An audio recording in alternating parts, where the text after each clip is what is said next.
Good morning. It's Thursday, March 13th. I apologize for anybody who might jump on after. We were going to start at 9:30, but our legislative council has places he needs to be, and he's here. And so we thought that we would get a take of our miscellaneous bill, where we're attempting to take our amended miscellaneous bill and take the parts of S100 and merge them together to try to come up with a bill that will satisfy what the EPA has said that needs to happen in the state of Vermont, regulating CAFO permits, non-source point discharge into our waterways. We're going to have our counsel, Michael O'Grady, run us through the bill. Counsel, what we are going to try to do, if we could, is we are going to try to get to the point of what the EPA again has asked ANR to do and the Agency of Ag to do, and we're hoping that this bill will just combine those two asks together. I know it's a political football on some of the other parts of the building. There's people that want this or that. As the Ag Committee, we're just trying to satisfy what the Agency of Agriculture has been asked to do and ANR has been asked to do, and I think that maybe this bill might be able to do that. I agree, Chair. This is Michael O'Grady with Legislative Council. I think what you have in front of you right now is the administration's preferred option for dealing with EPA's request for corrective action. And just to summarize, there was a petition from advocates to EPA to withdraw the permitting delegation that Vermont has been provided by EPA because, according to the advocates, the state was not adequately administering the permitting program for concentrated animal feeding operations. EPA agreed with that petition and has ordered the state to take corrective action in order to maintain its delegation. The corrective action, I don't have the specific list in front of me. It's about 6 to 7 bullet points long. It directs ANR to be more clearly the head agency for purposes of inspection and enforcement of water discharges on concentrated animal feeding operations. It directs them to conduct inspections of farms. It directs them to have staffing necessary to implement the program.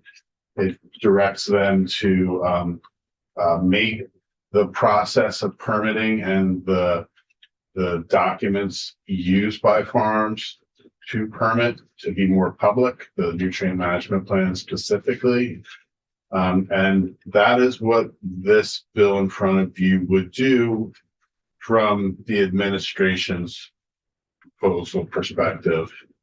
I agree that it would do that. Now, there are advocates that are looking for other alternatives, but I won't address those right now.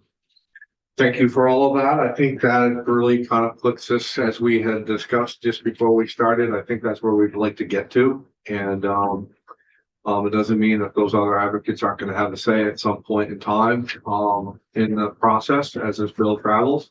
If we're going to try to get this out tomorrow, if that will work. And again, it's not going to shut anybody out.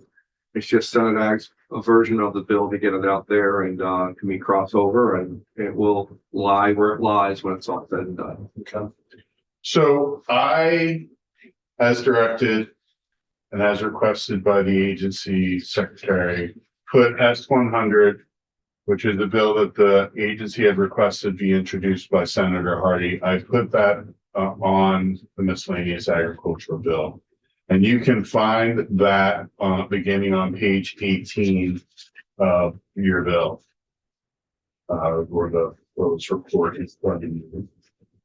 And you'll see that the first section that's being changed is 10 VSA 1251. These are the definitions in Title 10 that relate to water resource management. And there are definitions that are being changed to conform with federal law. And the first is on page 19, line 1 and 2, the definition of discharge. Vermont prohibits the discharge of waste the federal government prohibits the discharge of pollutants. So the definition here is going to be waste or pollutants. Then on page 19 at the bottom of 17 through 20, that's a continuous discharge. It's a threshold triggering event, and it's something under federal law. And so it needs to be here. And it's partly here to limit the scope of A&R's authority, because if they were going to have authority over all discharges or all runoff, then they would have the entire program. You wouldn't need to have an ag program and an A&R program. If A&R is specifically focused on the discharges, continuous, and remedying or remediating those continuous, then that's their jurisdiction. So a continuous discharge occurs without interruption throughout the operating hours of the facility, except for infrequent shutdowns for maintenance, process changes, or similar activities. Daily discharge is similar. It's the discharge of a pollutant measured during a calendar day or any 24-hour period that reasonably represents a calendar day. I'm not going to go into how they calculate the units per mass. And then pollutant is any dredge, oil, solid waste, incinerator, residue, sewage, garbage, sewage sludge, etc. The definition of waste, which you can see on page 19, which is currently in state statute, does not change. It's still there. So there is opportunity for the state to regulate discharges of waste that are other than pollutants. But we're going to see how that's not going to be necessary for farms as we work through this language. You'll see a new subchapter is being added to chapter 47, the water resources chapter, where it's going to specifically be about concentrated animal feeding operations. There is a definition of ag waste. This definition is drawn from the Title VI definitions for ag water quality. It's any material originating or emanating from a farm or imported onto a farm. And it contains things that you can reasonably think of: sediments, minerals, plant nutrients, pesticides, but sometimes it has some things like waste oils and pathogenic bacteria and viruses, thermal pollution, which are intuitively things that are agricultural waste, but they can be. Then you get a key term for purposes of any change. It's an animal feeding operation, because that's what the federal law regulates. They regulate animal feeding operations. You have to be an animal feeding operation to fall under the Clean Water Act permitting requirements. And an animal feeding operation is a lot of facility where the following conditions are met. Animals have been, are, or will be stabled or confined and fed for a total of 45 days or more in any 12-month period. And the facility is effectively denuded of growth. There's no crops, vegetation, or forage growth. Is not sustained in the normal growing season over any portion of the lot or the facility. That is the first key decision that needs to be made for federal permitting. Do you have that? And if you're a dairy barn, dairy farm, most of them have that, because you have a milk house, you have your storage around your milk house, you have your tank where the truck pulls up. That is effectively the area that becomes your animal feeding operation. So a concentrated animal feeding operation is that AFO that is defined as large, medium, or small. And we'll get to those, what that means, when we get to the reverse NOAA ARCS list.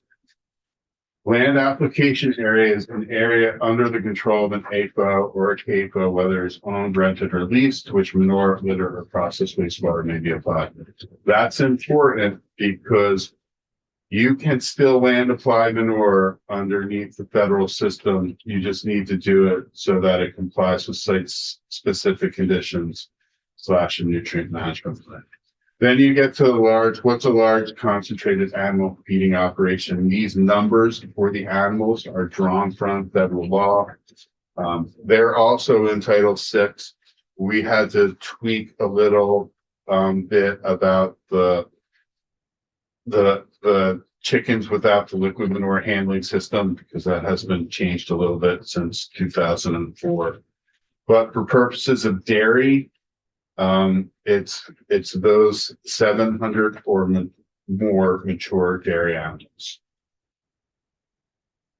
And a large CAFO has to be one of the following: that waste are discharged into the waters of the U.S. and waste are discharged directly into waters that originate outside or pass over or go through the facility and or otherwise come into contact with animals.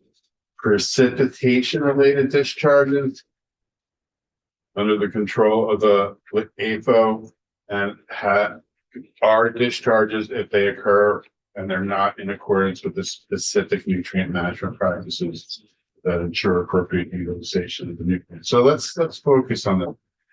These are the large farms in Vermont that are going to be underneath a marketing authority because they have an actual discharge. They have the threshold. They have the AFO, the denuded area where animals are fed, stored, barred for 45 days or more in 12 months. Those are the large farms that are going to be under their permitting authority. Then you come to what medium farms. And again, you have the reverse note are list. And for dairy animals, it's 200 to 699. And then you have those same criteria. Waste are discharged into waters of the U.S. or waste are discharged directly into waters that originate outside and pass over. I do have a question for the agency about why they don't include the land application. Failure to comply with your nutrient management practices is a discharge here. Maybe that's a threshold that they're considering.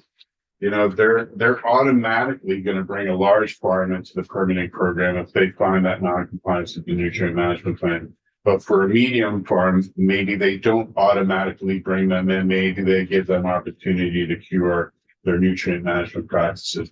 That's a question for the agency that I have when I was going through this language, and I haven't had that answered yet. So another thing to keep in mind is that the facility itself is a point source. It's like a pipe. So if anything comes out of the facility and goes directly into a water, that's a discharge that requires a permit.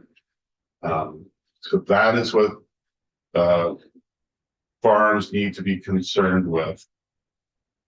Production area is really everything that you can think of. It's where animals are stored, where your equipment is stored, where manure is, where your pesticides is, where your fertilizer are, bunk, compost piles, everything where that's integral to the farm. It's usually concentrated in an area or areas, but that is what is a production area. And small concentrated feeding operation, it's one that is not a medium or large, and that means it has under 200 dairy animals, but it also has that criteria. Waste are discharged into waters or waste that originate outside of the facility or pass through the facility or that. What feet was the smallest step? That starts on page 25 and goes to 26.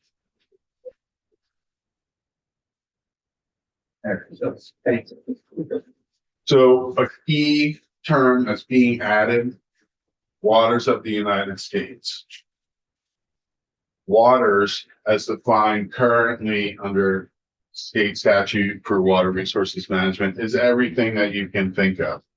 Waters of the United States is not everything that you can think of. Waters of the United States are the navigable waters and the tributaries of the navigable waters and the wetlands with surface connections to those tributaries and navigable waters. That's important because that's what the federal jurisdiction applies to. The federal jurisdiction applies to the waters of the United States. So if there's a medium farm out there that has runoff, but it is not going into a navigable water or a tributary of the navigable water or a wetland that with a surface connection to a navigable water, then the agency can say that that's not within their jurisdiction.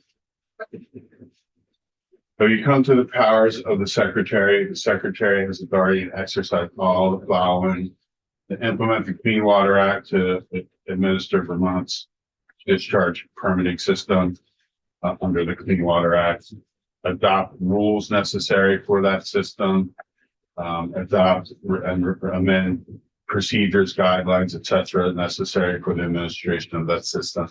They can designate any AFO as a CAFO, and that means it goes from a state permitting program to it goes from the current permit program to an A&R permit program. So the CAFOs are going to be the ones that are going to be permitted by A&R.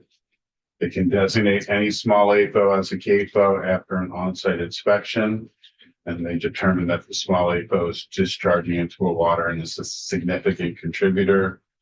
They will consider certain things. And let's stop there. They're gonna go out to large farms and medium farms. And I'll be honest, they're probably gonna require all the large farms to be permitted under the CAFO permit. Probably most of the medium farms as well. But then for the small farms, the small AFOs, they're gonna make site-by-site decisions about whether or not those small AFOs are gonna need to get the A.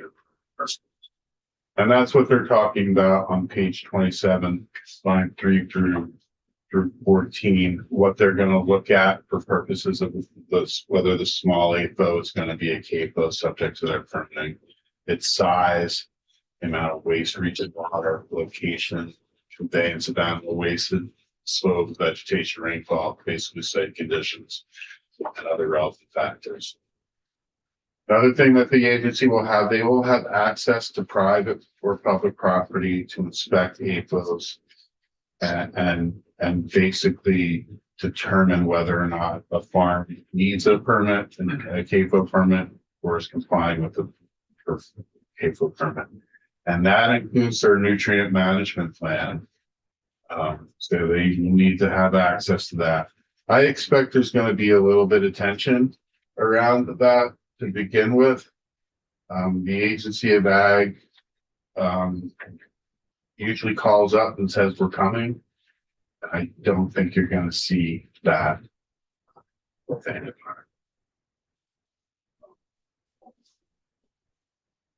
In what way? They're gonna show, or They're just going to come and say we're the regulator. We have authority to regulate your property. We're going to do an inspection. yes, Saunders here. Senator Eagle, just to confirm, that isn't the way we approach inspections. I think Mr. O'Grady's right. It's within our abilities to have unannounced inspections, but with very limited exceptions where we think there's something illicit going on that would be stopped before we arrive on site, we always seek permission before accessing the site and providing it. for those on the screen, we have the honor of having Secretary Moore in from A&R, and which I think is very helpful for us to get through this. So, thank you, Secretary. Yes, Steve, do you have a question? Yeah, okay, awesome. Okay. So I think you can go to page 28, line 7. This is the perfect CAFO permit requirements and exemptions.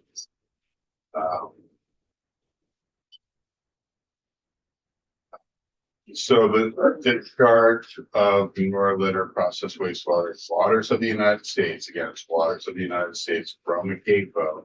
So it has to be an AFO, has to be determined to be a large or medium, or regulated small, except where the manure, litter, or processed wastewater has been applied in accordance with the site-specific nutrient management plan. So if the waste pollutants are reaching waters of the United States from your CAPO, you're gonna need a discharge permit unless it somehow falls under the site-specific nutrient management plan. And then you get that exemption for those precipitation-related discharges from land areas under the control of an LFO shall be considered as exempt only where the manure, litter, or processed wastewater has been land applied according to the site-specific nutrient management practices that ensure appropriate agricultural utilization. Can I ask the agency the question that I had earlier? Yes, I would like that because I was going to, yes, So under the definition of large animal concentrated feeding operation, there are conditions that any large CAPO needs to meet. It says any of the following conditions are met. And then it says a precipitation related discharge, manure, etc. from land areas under the control of the LFOs occurred that was not in accordance with site specific nutrient management practices. You don't have that as a condition under the median concentrated operations. Is that because you're going to make discretionary determinations Well, for them? it's partly because there was a disagreement between ag and us about whether or not the federal regulations have that regulation. And we initially had drafted it so that the medium farms included that condition. So we could work on. But it's still within Talking your about- authority. Like Yeah. if you go out and you find that there's runoff from a failure to comply with the nutrient management plan, that can still be considered a discharge. It could be, I think, because it would be a violation of the nutrient management plan itself. It wouldn't necessarily be a discharge violation. Right, because you Right. could have them cure, Right. right? Right. Okay, just so we know that there's some flexibility there for the medium farm versus the large farm. and just for the record, I'm Catherine Dething, General Counsel for the Agency of Natural Resources. I apologize. No. I'm It's- introducing no myself. apologies, all good. So that. We know who you are, just. No, you need it for the record. I understand. That takes you to page 29. All MFOs and LFOs shall maintain a documentation of their nutrient management plan and practices on site and make that documentation readily available to the secretary upon request. And the small farm shall maintain documentation of soil testing and nutrient management practices. The presumption in Title VI that farms in compliance with the RAPs are not discharging is not applicable to an ACO determined by the secretary's decision to be a CAPO. So you do not get that presumption that you're not discharging if A&R determines you are a CAPO. Yes. So Michael, if you can go back to lines 1 and 2 and 3 actually on that same page. At the moment, is that not the case with the Agency of Agriculture, that in fact the nutrient management plans have to be available for the Agency of Ag to see as well? In other words, Yes, that they are. I mean, the Agency of Ag used to collect them. Like literally collect. I remember. Our copy, and they're getting too big to have our copies of, so they require the farm to present them whenever, So for a farmer, this isn't anything new. except who they're going to be. Well, admittedly, yeah. Okay, thank you. Catherine Guessing, if I may. Under the Clean Water Act, when we issue a CAPO permit, we also have to allow for public inspection of the nutrient management plan. So that is different. And that's potentially something that the farmers may have concern about, because the Clean Water Act requires public notification and input. Okay, But people have put Public Records Act requests in for nutrient management plans that the agency might have in their possession and have received them. So it's not part of the permitting process, so it's not transparent in the permitting process that you see the nutrient management plan. But there is opportunity to request them under the Vermont Public Records Act. It has happened. So anybody can request.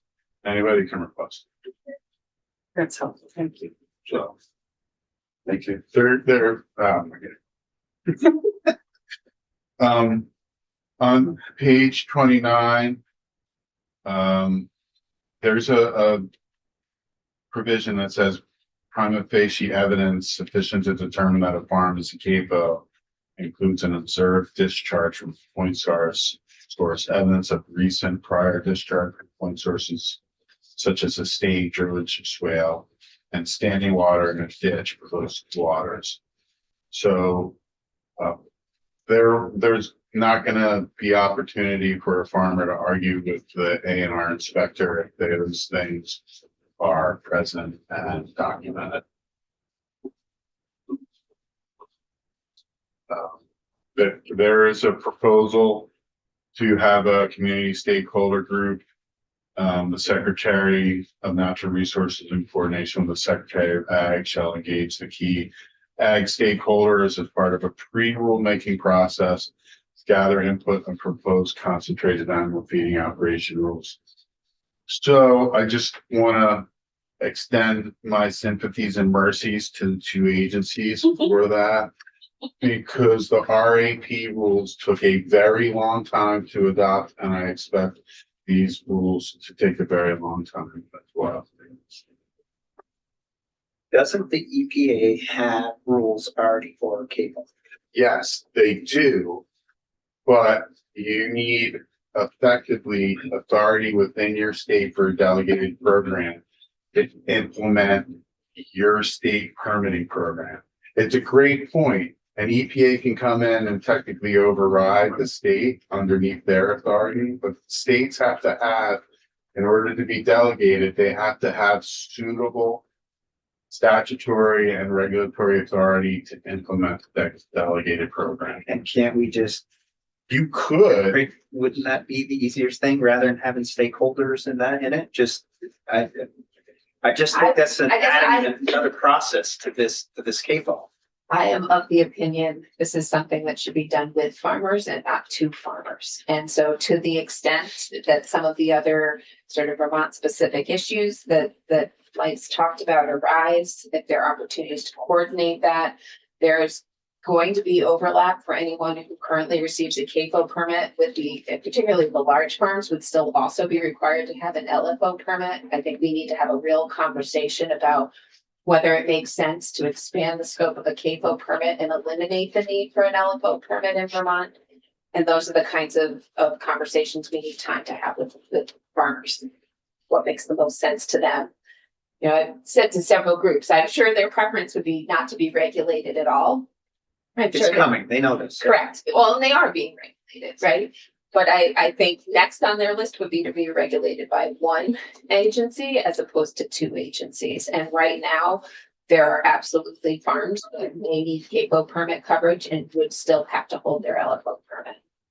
and the reason for that is the LFO permit is not just a water quality permit. The LFO permit originally was a land use permit in order to expand a medium farm to a large farm or to site a new large farm. You need to go through a land use siting process that engages the public regarding the siting of your large farm. And the large farm permit also addresses vectors and you know, pest, noise, aroma, etc., to try to preemptively address issues, potential issues of conflict with neighbors. And so that's, I think, part of why the secretary just said they want to have that conversation. Have you talked to any farmers about that yet? Yeah. And what was their consensus? They're very interested in that. And in fact, I think several of the farmer watershed groups influence the language. I had suggested a much more generic sort of statement or commitment to having a stakeholder process. And all of the specifics that are in there, my understanding is came from farmer watershed groups.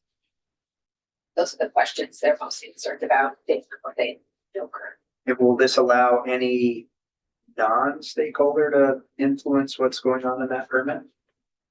Well, ultimately, we'll go through rulemaking, or if it's a general permit, it goes out for public comment. So there's always room for every stakeholder to have a voice in our process. But this particular work is intended to focus on agricultural interests. I don't think as a public official, we can keep anyone out of those meetings, but they wouldn't be the intent.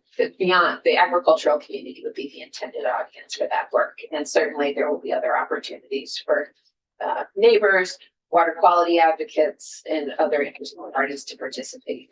Right, thank you.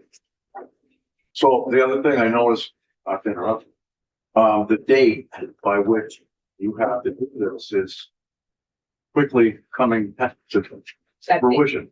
yeah, that date is very challenging, I think, given the breadth of what needs to happen and frankly, the recognition of when farmers actually have time to meet for that. Summer doesn't tend to be it. And so any additional time there that you're willing to contemplate, understanding that I think the reason for that date was to allow enough time for whatever feedback we do receive to be considered and discussed in terms of additional legislative action that might take place in the second half of the biennium, right? There's a push-pull there, but that September date does feel particularly Well, it's challenging. 5 months away. Correct, and most of that's the growing season. I don't think that date came from the agency, We correct? did not. Is that something we can push out? We would, well, or yes, yeah, we would be very amenable to December 1st, or, I don't want to cut short the ability of this body to have that information and consider what might come next. If December 1st feels workable from your perspective, that would certainly be ideal from. We're drawing a line through that and put December 1st. Thank you. And the report. Yeah, you'd have to code form any change. There are two that I believe. Yeah, September and Yeah, and we provide a little more space between them, or would also be helpful. We will provide as much information as possible. Certainly, we know it's in the interest of everyone, and we have to move pretty aggressively to remain consistent with the timeline we proposed to EPA, right? So it's not, to the point about the stakeholder process around the RAPs, we can't have an open-ended process because we have a pretty hard deadline we have to meet with EPA, but a bit more time would be good. So for the report, it's currently coming back January 15th. Do you want to push it 2 weeks to February 1st? If you would. Oh, we can go the 16th. It's just. I'll do that. Yeah, like 2 weeks before the process. Oh, yeah. Yeah, I'm fine with that. February 1st. Thank you. Sure. Sure, I think I won't go through everything that the agency is going to interface with the community about. But it's fairly intuitive, like how to implement this regulatory program, how to align it with existing programs. How to, look at other states, et cetera. And they report back to you with the summary of the process, summarize public input, address whether the regulatory structure is efficient, whether there needs to be changes, and recommend any statutory amendment or other changes relevant. And now you're out of the general program or the general authority that the agency had, and now you're making conforming changes. 10 VSA 1259 is the discharge authority for the agency, provided that introduction of waste or sources that comply Federal Clean Water Act and Federal CAFO. The following activities shall not require a NIPD's permit. So if you're not somehow triggering the Federal Clean Water Act or Federal CAFO rules, then if you're complying with the RATs, you don't need a permit from ANR. other conforming changes, you'll see this earlier in the Title VI language. Any reference to the MOU is being struck. I think Steve referenced that yesterday. There is still reference to shared authority, and then there will be a document or cooperation.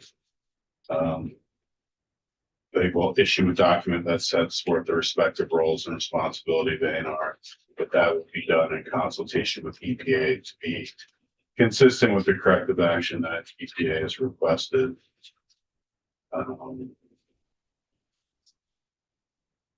That document will be issued every 5 years or reviewed every 5 years. Then you get another conforming change in NBSA 1263 is the discharge permit provisions. This is the reference that you can require to apply for a CAFO permit. Again, 36 striking all the reference to the MOU between the agencies and then not later than December 15th. The secretary shall amend the medium CAFO general permit and shall issue a CAFO application and an individual CAFO permit. And then the secretary may direct the farm to apply for an individual or general permit in accordance with procedural requirements, and those requirements are on page 37. The secretary shall require nutrient management plans for all CAFOs. Shall include the plans and the permit for public, and they may amend a permit in accordance with their authority. Once a CAFO is covered under a CAFO permit, the farm shall be covered for 5 years. That's consistent with all discharge permit terms. And they have to renew the permit in accordance with the terms. NBSA 1264 are exemptions for stormwater permitting. Currently, if you're in compliance with your ag practices, you don't need a stormwater permit. This provides that you have to be conforming with the Federal Clean Water Act. It's determined by A&R to also get that exemption. Same thing with the silvicultural practices on page 38, lines 3 and 4. And then you have the effective date of July 2025. So that was all of A&R's authority, but changes to the bill, the miscellaneous bill that the agency had asked you to put in your miscellaneous bill. We have not gone through. I can try to do that quickly right now. Do you have time? A lot of it is, Did that change from when you went through it the other day? yes, it changed from when the secretary was in. Remember, they said they were going to send me some language at the end of the day, and that's what they did. And on page 2, you'll see kind of changes to throughout the first 16 pages, referencing changes about cooperation between the two agencies. You'll see reference to where's the best put that on page 3, lines 2 through 8, how in accordance with the Agency of Natural Resources Authority in consultation with US EPA, they shall issue a document that sets forth the respective roles. This replaces the MOU. So there's a lot of those changes. Trying to find the next kind of substantive change. The next substantive change would probably be on page 5, lines 9 through 15, about providing that the minimum vegetative buffer requirement shall not apply to a farm that is determined by the Secretary of Natural Resources to be a concentrated feeding operation. Those shall instead comply with the setback and buffer requirements established in federal CAFO rules. You were in here, or Laura DePietro was in here the other day, and she corrected something I had said about the low distances of those setbacks for under the federal rules. She could probably come back and tell you more about that.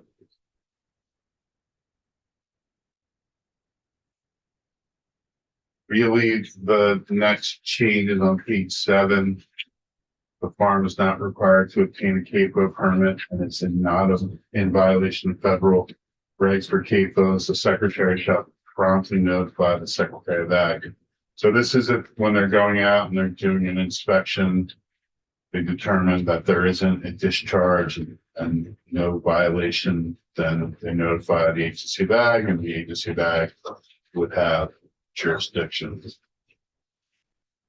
I'm looking for the next change. I don't really think there's anything that substantive until page 4. And this is in the medium farm permit program at the agency of Ag. It's really just similar to what you saw in the large farm permit, striking reference to the MOU, referencing the document that's going to be issued.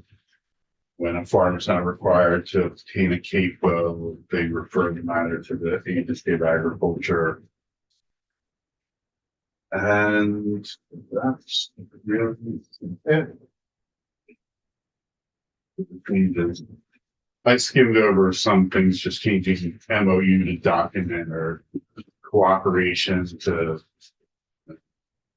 sometimes that wasn't replaced. So committee, we've come a long ways on this because I think when we started beginning of the week, it was about as clear as mud. And as I think I had said, and I think that we've gotten through. So I just want to make sure that you guys are, feeling that you're informed and that where you're at. I've just been informed that S100 isn't going to be taken up in the other committee. So I think it's very important that we try to get this language out, and it's not going to be taken up in the other committee until after crossover. So if we want to make our bill complete, our miscellaneous bill, and try to get there, so Secretary Moore, councils, we are starting this discussion this morning with trying to try to get to the point to where we can satisfy the EPA demands that changes are to be made on the way CAPO permits are being issued. And this is why we agreed to try to take the language of S100 and add it to our miscellaneous bill. All three of you are in the room. Are we getting there with this bill? Is it doing what we need to do? Knowing full well there's going to be other stakeholders who are going to really want to say a lot more or whatever, but we're trying to keep the politics out of it and just try to get to what the EPA has said needs to happen. So there's one area, and I'll defer to Catherine if there are others, but to me, there's one significant area that I think merits further discussion, and that's around whether or not to use waters of the US or waters of the state. I think there are several both moving pieces and challenges there. Certainly, the minimum required to address EPA's concerns would be to link this work to waters of the US. That's where EPA draws their authority from. I think the challenges are twofold. One, the current administration is working to change the definition yet again of waters of the US. It creates incredible uncertainty. I would say in my time in this role, this is probably the third, if not fourth, change to the definition of the waters of the US. And it makes it hard then for farmers to know what they're being asked to comply with, versus our definition has been pretty static for a very long time. So just that awareness, I think, appreciating our definition is more expansive. It is consistent, it is within our control, and it provides that kind of certainty. The other piece I would flag is if CAPO permits are talking about waters of the US and the MFO, LFO permits, because they're state permits, need to meet a no discharge standard to waters of the state, you also create a potential no man's land in between those two regulatory schemes, where a farm could be discharging, violating the provisions of state law that preclude discharges to waters of the state without a permit, and yet doesn't actually trigger a CAPO requirement. So I think our strong preference is to have, recognizing it would be above and beyond the minimum required by EPA. Our strong preference is to have the CAPO program also speak to waters of the state. I don't know, Catherine, if you want to clarify that. I think I mean, I think you pretty much covered it. I would say, to be clear right now, the LFOs have to comply with the waters of the state. And then, it also will be somewhat easier for our staff to administer because all of the discharge permits, the other discharge permits that we administer are based on waters of the state. So it's a policy decision and, it's certainly up to the committee, but we wanted to raise it as a potential issue. Thank you, Mr. Chair. Is Vermont's water, it's more strict than, More expansive, I would say, more More- inclusive. Yes. yeah, more inclusive, which I just worry about that for the farmers that, all they're worried about right now is CAFOs under the federal guidelines. Which, like you said, if the LFOs that you already have out, if they're abiding by them, they might not even need a CAFO because we're more strict. So it should make your job almost easier, I would think. But that just would concern me. I'd want to get feedback from the farmers because they already know how strict Vermont can be with their water quality. It's not a terrible thing, but if they're already meeting that, I don't see any reason to make it harder on them on a CAFO to say, hey, we're going to use Vermont waters rather than the US waters. I think it's a regulatory consistency. We don't have a choice with the state issued permits to tie it to waters of the state. And so you would have people potentially moving between frameworks and being subject to different standards. And I think it has the potential to create significant confusion and uncertainty. So also Catherine guessing here again. One of the things to remember about the CAFO program is it does provide coverage. In other words, it provides protection against liability because it does allow for discharges. So discharges over a certain weather event are allowed under the CAFO permit, whereas the state program does not allow discharges at all. So it does provide some protection in that respect. But I understand wanting to kind of insult the farmers and.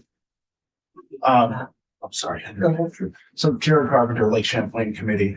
We are one of the petitioners that has been involved in this for the past, Conservation Law Foundation was on point, for the past 2+ year of the EPA investigation.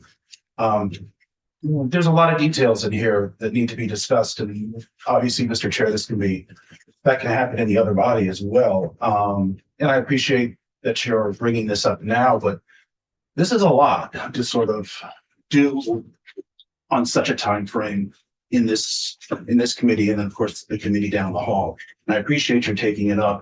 It's quite the undertaking, but this is a major change in water quality policy all the way around, and I think it warrants significant discussion all the way through. And I don't want to get into details on our differences in opinion and CAFO definitions and things like that. There can be a time and a place for things of that nature. I'm just thinking scope and process of the entire thing here. Thank you for the opportunity, sir. So I do have So, to, I just want to, I had a question posed to me earlier and I carefully went through it with you. Is there anything in here that exempts organic farms from, or is this all farms? there's nothing that exempts them, but remember the threshold trigger is you have to be an EPO. So if somehow an organic farm doesn't have a denuded area, an area denuded of vegetation where they store their animals 45 days or more in a 12-month period, then they wouldn't trigger this. Okay. Something to consider. But I don't. I've been on several organic farms and they've all have production facility. Okay. Thank you. So, thank you, Michael. See you tomorrow at 9. Yeah. I think that, Mr. Chair, I do have Yes. one that probably Mr. O'Grady would be the one to answer, but maybe someone else in the room. So the way I'm reading it is that there's an MOU that exists now between two agencies that's going to be replaced by a document. My question is the document supposed to be enforceable in some fashion? Because an MOU at least has some sort of contract basis to it. The document is no definition. So do we know what this is supposed to do? It doesn't satisfy the EPA, because I know they weren't satisfied by the MOU. So, Catherine guessing, one of the reasons that we sort of switched to the document is that the, EPA did seem to be very uncomfortable with the MOU. And I think in part it's the history of the interaction between the agencies over time and, the fact that this is sort of the second petition that talks about CAFOs. Really what they want is for A&R to work with ag to clearly define the different roles of the agency, you know, and so it was, I don't know if I'm answering your question in the I way. think you are. Is that It's done in really- the statute? Is that done in the statute, or is it going to be done in this document? It's going to be done in the document, and it's Okay. going to be reviewed by both EPA and ag. It's more of a, I would say it's a procedure as opposed to an agreement, right? Right. We're gonna lay out what the roles and responsibilities are, and then others will acknowledge that those are, we've reached agreement on those roles and responsibilities, but it, But it won't be statute, it won't be rules, it'll just be a document. So it won't be an agreement, it'll just be a document. Right, defining responsibilities of state agencies. Okay.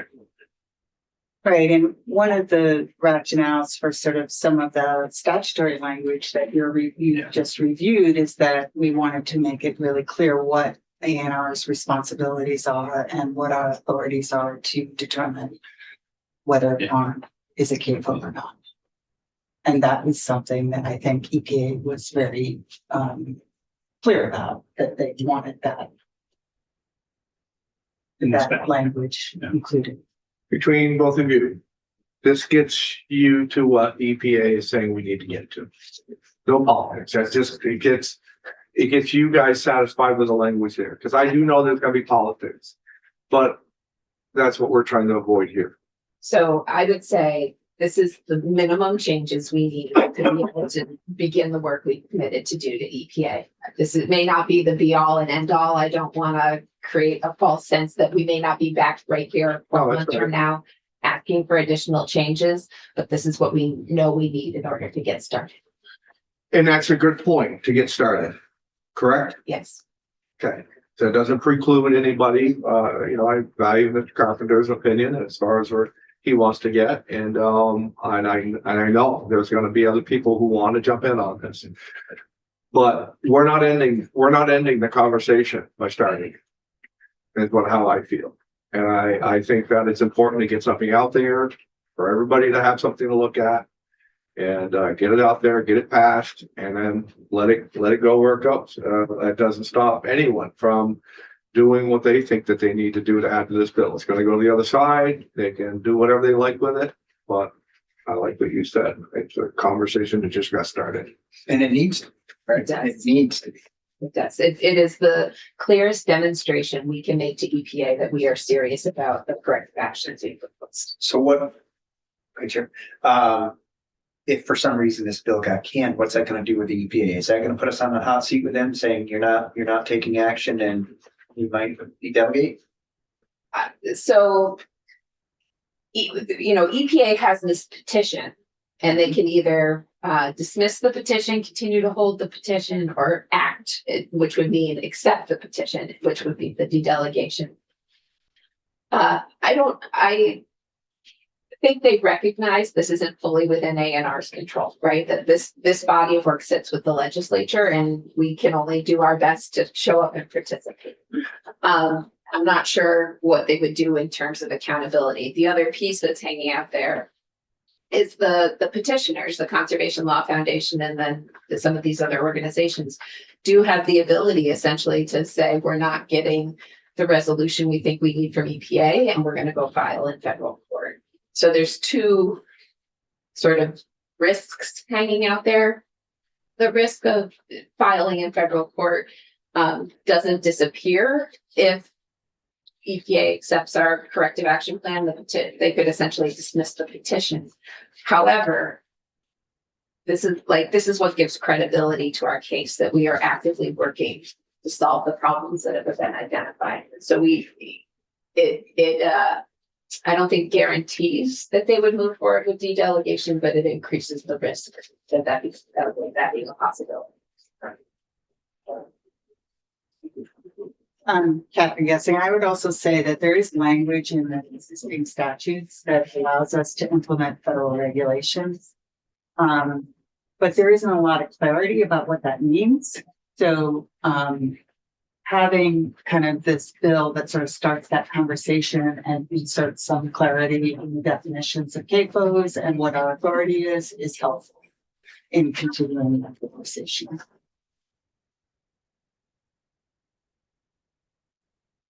Mr. Chair, if I may, just Yep. really that last issue is this waters of the state versus waters of the US.